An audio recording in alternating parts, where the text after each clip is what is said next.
चमोली जिले के गोपेश्वर में जिस तरीके से सीवरेज ट्रीटमेंट प्लांट पर जो करंट लगने से हादसा हुआ है, उससे काफ़ी जो है क्षति जो है वहां पर पहुंची है, जो आमजन लोगों की है। 16 लोगों की डेथ उसमें हो चुकी है। और आज मुख्यमंत्री पुष्कर सिंह धामी के साथ बीजेपी के प्रदेश अध्यक्ष महेंद्र भट्ट ने भी वहां दौरा किया था। भट्ट जी, क्या कुछ स्थिति वहाँ पर थी और क्या आपको लगता है कि इतना बड़ा जो हादसा हुआ, क्या उसकी वजह रही? मनोज जी, बहुत ही दुखद घटना है और इसके हमने कल्पना में नहीं की थी। वो घटना इस प्रकार से घटित हुई है। माननीय मुख्यमंत्री ने मजिस्ट्रेट जांच के आदेश दिए हैं और 1 सप्ताह के अंदर रिपोर्ट मांगी है। जो भी दोषी होगा उसको बख्शा नहीं जाएगा।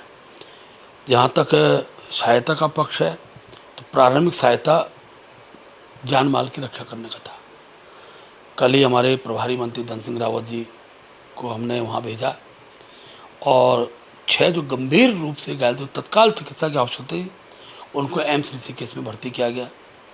आज 5 अन्य लोग जो गोपेश्वर में प्राथमिक उपचार ले रहे थे, उनको भी हमने एम्स में शिफ्ट किया है। किसी प्रकार का भविष्य के अंदर कोई ऐसा दिक्कत ना है, उस दृष्टिकोण से उनको भी आज एम्स रेफर कर दिया गया है। जहाँ तक 16 लोगों की जान का विषय है, वो दुखद पक्ष है। आज माननीय मुख्यमंत्री हम लोग उनके परिवार के लोगों से मिले और हमने उनको आश्वस्त किया कि व्यक्ति तो लाया नहीं जा सकते हैं, लेकिन इस प्रकार घटनाएं दोबारा ना हो, जन विश्वास में खड़ा हो, तो हम उस समय एक आश्वासन हम लोग को दिया है।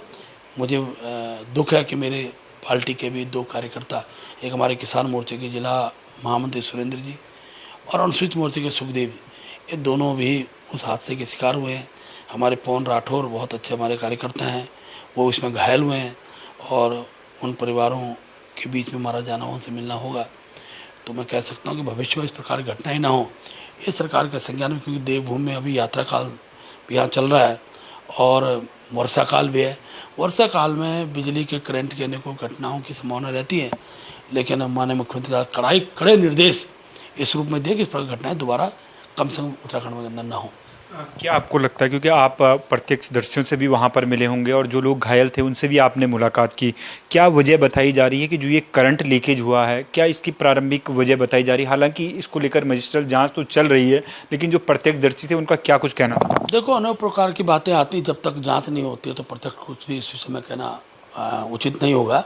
लेकिन 2-3 विषय हैं। एक तो विषय है कि जो कल चौकीदार वहाँ पर था, उसके किन कारण से रात्रि में उसके चोट लगने से हुई, करंट लगने से हुई और उसके सर में काफ़ी चोट थी, उसका देहांत। तो उसके बाद गांव के लोगों को सूचना हुई, तो गांव के अनेकों लोग वहाँ पर आए।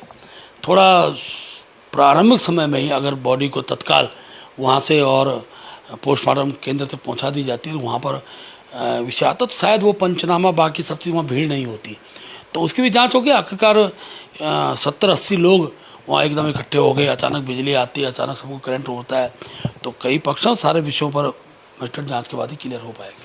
लेकिन किस तरीके से आप देखते हैं, लगातार अगर प्रधानमंत्री की बात करें तो उनकी भी नज़र इस पे थी, उन्होंने भी दुख प्रकट किया है। पीएमओ के द्वारा भी आपको फ़ोन किया गया, संगठन से भी इसको लेकर जो है वो रिपोर्ट मांगी गई है कि किस तरीके से ये हादसा घटित हुआ है। उपराष्ट्रपति जी ने भी कल ट्वीट कर अपनी संवेदनाएं व्यक्त की थी। क्या आपको लगता है कि वास्तव में जो हाईकमान आपका है वो लगातार इस घटना पर नज़र बनाए हुए? हाँ, निश्चित रूप से हाईकमान पूरी तरह नज़र गड़ाए हुए है और मैं भी क्योंकि प्रत्येक स्थान पर होकर आया हूँ और जो विषय हमारी जानकारी में है, माननीय राष्ट्राध्यक्ष को हम उस रिपोर्ट को भेजेंगे। इसके साथ साथ प्रधानमंत्री जी हैं, देश के महामहिम राष्ट्रपति महोदय हैं, सब की संवेदना उन परिवारों के प्रति है और क्योंकि अभी जो तत्काल जो सहायता हो सकती है वो देने का हम लोग प्रयास कर रहे हैं। आगामी दिनों के अंदर सब विषय पर ऐसी पुनरावृत्ति ना हो, इस दिशा में भी स्वाभाविक रूप से जो शासकीय निर्देश हैं वो अधिकारियों को, सभी तंत्र को दिए जाएंगे।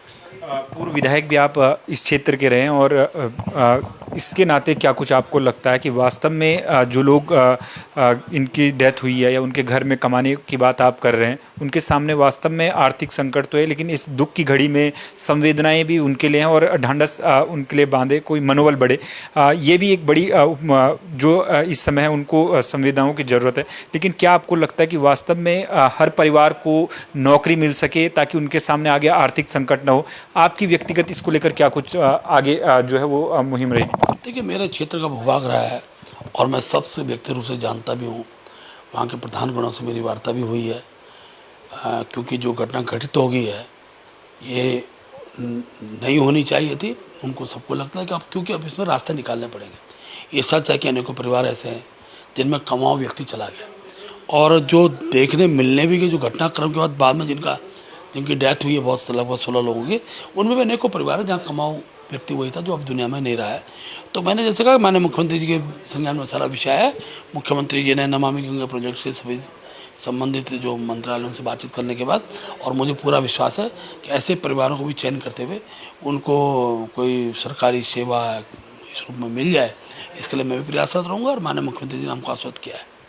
ये भाजपा प्रदेश अध्यक्ष महेंद्र भट्ट, जिनका साफ तौर से कहना है कि उनके विधानसभा क्षेत्र का ये मामला है जहां का वो प्रतिनिधित्व कर चुके हैं, और उनकी भी मांग है कि आखिरकार जो लोग इस हादसे का शिकार हुए हैं और जिनकी इस हादसे में निधन हुई है, उनके परिजनों को कोई आर्थिक जो है संसाधन के रूप में आगे नौकरी मिल सके। कैमरा पर्सन मनोहर के साथ मनीष डिंगवाल, रफ्तार मीडिया, देहरादून।